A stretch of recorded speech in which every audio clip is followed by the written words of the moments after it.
a hablar un poco sobre la evaluación descriptiva de cada una de las 16 zonas de Ortega.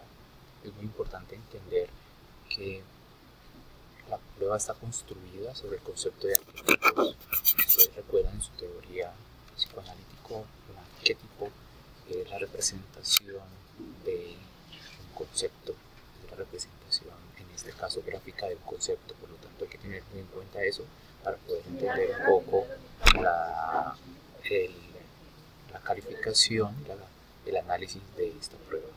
Vámonos al cuadro 1, que se refiere a la actitud frente a los problemas. Recordemos que el cuadro 1, el tema es un punto y lo que me intenta decir es cómo una persona reacciona frente a los problemas. El punto, al estar en el centro, capta la atención y no ofrece ningún apoyo para construir el dibujo. La vastedad del espacio en blanco proporciona una cierta dificultad de elección en cuanto a dónde construir el dibujo. Así deberá surgir un conflicto entre la decisión necesaria y las posibilidades expresivas. En presencia de este tema, las respuestas se pueden reducir básicamente a dos fundamentales. En el cuadro número 2, que tenemos como sentido la disposición ética, tenemos una línea ondulada. Es una línea curva incluida en la parte superior izquierda de la línea media, que es un factor expresivo. Impulsa al sujeto a la función estética y puede considerarse las respuestas como reacciones del sujeto ante la naturaleza. Un factor expresivo. Entonces recordemos que esta línea ondulada impulsa al sujeto a la emoción estética. Se pueden considerar las respuestas como reacciones del sujeto ante la naturaleza y están relacionadas con la manifestación afectiva de la solución de problemas. El lugar en el cuadro incita a realizar el dibujo hacia la derecha. El cuadro número 3 maneja la originalidad y son 3 líneas paralelas. Esas líneas paralelas escalonadas están situadas en la banda izquierda y en la zona inferior. Se imponen al sujeto por la rigidez, la monotonía y la repetición. La superación de lo rutinario y cotidiano de situaciones dadas obliga a que la persona manifieste creación, independencia e iniciativa. En el cuadro 4, que está relacionado con la actividad, tenemos un pequeño cuadrado negro. Este cuadrado se impone por su pesadez y pasividad. El sujeto se encuentra ante un obstáculo inmóvil que incita a la acción y el movimiento se convierte en una necesidad. Se apreciará de qué forma puede vencer los obstáculos colocados a su paso. Cuadrados con o sin sombras. Cuando alternan los cuadrados con y sin sombras, se revela una alternancia entre excitación y depresión en actividad. El cuadro 5, relacionado con el comportamiento voluntario, tiene dos líneas opuestas. Son dos líneas opuestas situadas en la banda izquierda y media de la zona inferior. Obliga al sujeto a superar la línea derecha que se interpone en el camino y las rectas se unen directa o indirectamente. En el cuadro 6, que nos habla del enlace de las ideas, tenemos dos rectas. Son dos líneas sobre el límite de la zona media y superior y la otra sobre el límite derecho y la banda central. Se experimenta tensión psíquica que se traduce en conciliar un amplio margen de posibilidades para conciliar estos elementos. Así se revelará la capacidad de síntesis. En el cuadro número 7 se habla del comportamiento afectivo, cuyo tema es un semicírculo punteado. Ese semicírculo en la extremidad inferior derecha de la zona media obliga a exteriorizar los problemas afectivos. La línea curva suscita a la expresión de la sensibilidad y el puntillado de la expresión de madurez afectiva. La posición derecha tan abajo y la línea punteada se presentan como un obstáculo de la tarea. En el cuadro número 8 se evalúa la conducta social, cuyo tema es la circunferencia en la zona superior. Impresiona por su amplitud, protección y equilibrio. Es una línea que inspira seguridad, es fácilmente aceptada por el sujeto, pero por otra parte lo incita a independizarse de ella y revelar su conducta frente a la sociedad. En el cuadro 9, cuyo objetivo es ver el ideal del sujeto, se presentan dos rectas verticales paralelas.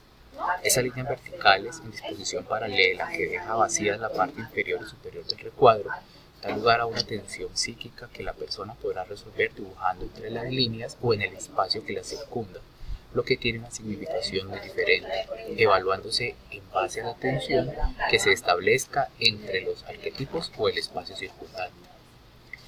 La impresión inmediata causada por estas líneas incita a cerrar los límites superiores e inferiores. A su vez, los espacios en blanco que la rodean impulsan a no detenerse y a realizar construcciones con líneas más amplias. El sujeto duda entonces entre estas dos actitudes hasta que se decide por una de ellas. En el cuadro número 10, que se trata de evaluar la objetividad y cuyo tema es una línea recta horizontal. Esa línea propone la representación objetiva del mundo impuesta por la rigidez de la línea recta. Así, esta línea establece un límite entre yo y las cosas, es decir, un nivel de proyección y observación. De proyección, cuando el sujeto construye sobre la línea de los objetos que le interesan, y de observación, cuando esta línea representa el medio sobre el cual se concreta su atención. Así, esta línea permite manifestar al sujeto su modo de relación con el mundo circundante. En el cuadro número 11 se evalúa la capacidad de adaptación social, cuyo tema es la línea curva y cóncava. Como en el tema precedente, el espacio inferior comprendido entre la curva y la base representa la zona en la cual se proyecta el yo. Aquí los espacios medio y superior suscitan por la curva a la exteriorización de la relación afectiva con el medio social. Y es muy interesante porque se puede comparar esta respuesta con la del cuadro número 8. En el cuadro número 12 medimos la adaptación al medio. Tenemos un cuadrilátero. La rigidez de sus cuatro lados incita a incluir en el tema una construcción limitada. Aquí el sujeto intenta adaptar el tema a su mundo, revelando su poder de asimilación. A la vez, la ubicación del rectángulo, izquierda e inferior, obliga a dibujar hacia la derecha, entonces el sujeto expresará la necesidad, más o menos imperiosa, de conformar sus hábitos. El cuadrilátero representa lo cotidiano, la rutina, lo habitual, y el espacio en blanco, la novedad, la aventura y el cambio. Se podrían comparar estas respuestas con las del cuadro número 3, que están orientadas hacia la originalidad. El cuadro número 3 envía la actividad intelectual, cuyo tema es una línea vertical. Esa línea recta rodeada de un espacio blanco impresiona por su equilibrio absoluto. Plantea además un problema de elección y de perspectiva mental, rompiendo el equilibrio del espacio blanco y dando sentido de dirección. Se manifiestan las preferencias, actividades y orientación mental. La línea recta aislada está siempre en relación con la actividad intelectual. En el cuadro número 14, que se trata de medir la actitud frente a las dificultades, el tema es una flecha dirigida a la zona inferior. La flecha impresiona al sujeto como una amenaza. La flecha simboliza ataque y lucha y obliga a defenderse, a huir, a atacar o a rendirse.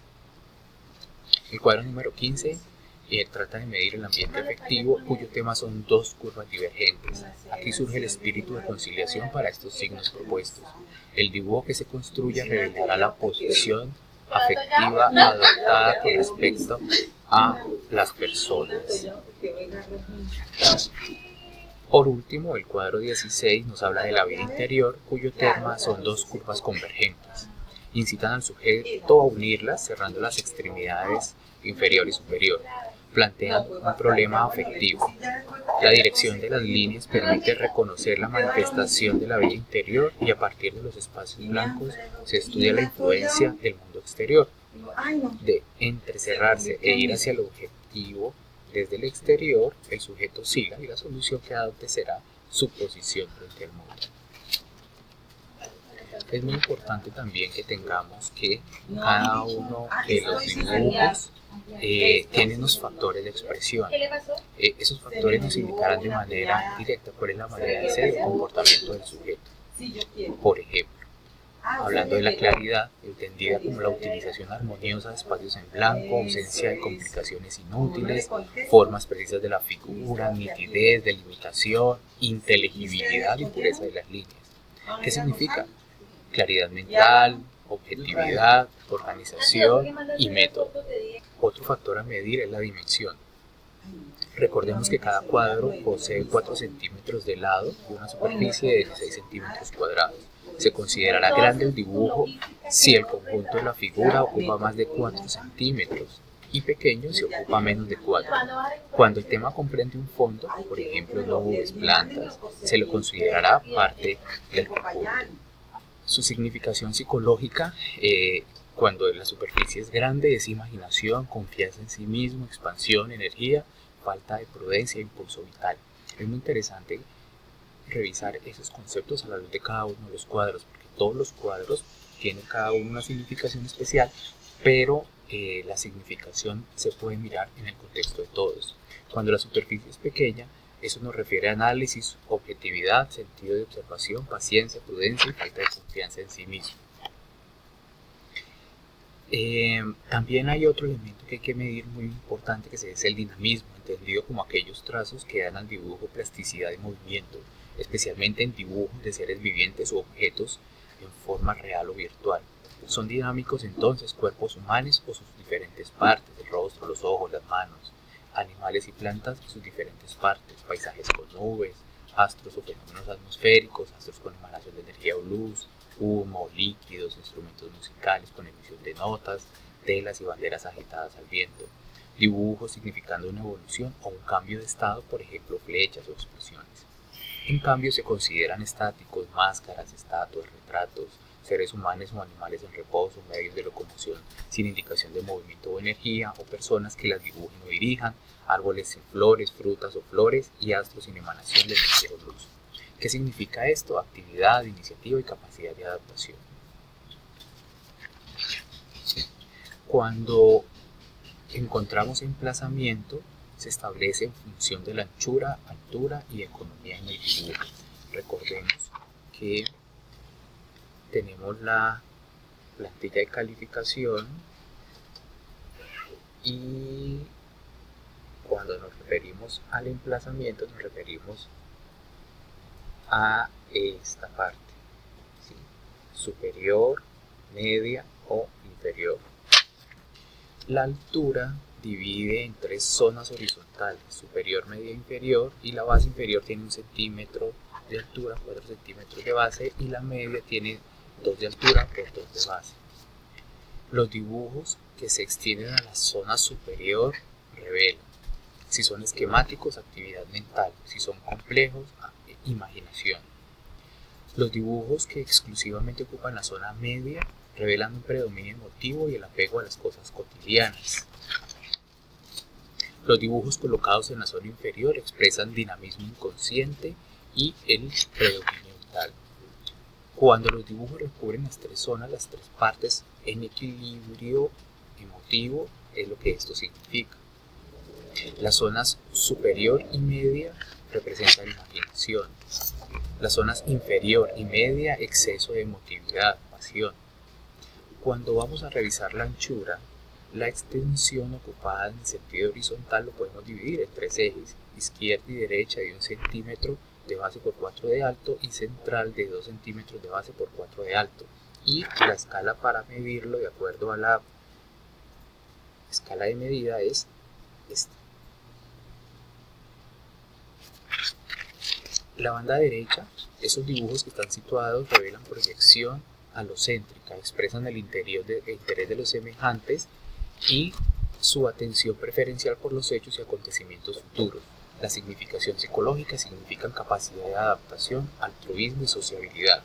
Cuando el dibujo está ubicado en la banda central, traduce el interés predominante por el presente y la relación y la realidad inmediata. Cuando el dibujo permanece en estos tres límites, significa capacidad de observación. Cuando el dibujo está ubicado en la banda izquierda, traduce que el sujeto está preocupado por sí mismo. Significa falta de adaptación, de altruismo y de sociabilidad, así como preferencia por el pasado, por los asuntos históricos y la tradición. Todo esto lo que nos lleva es a identificar que es importante relacionar en dónde se ubica el dibujo frente a las condiciones que acabamos de mencionar.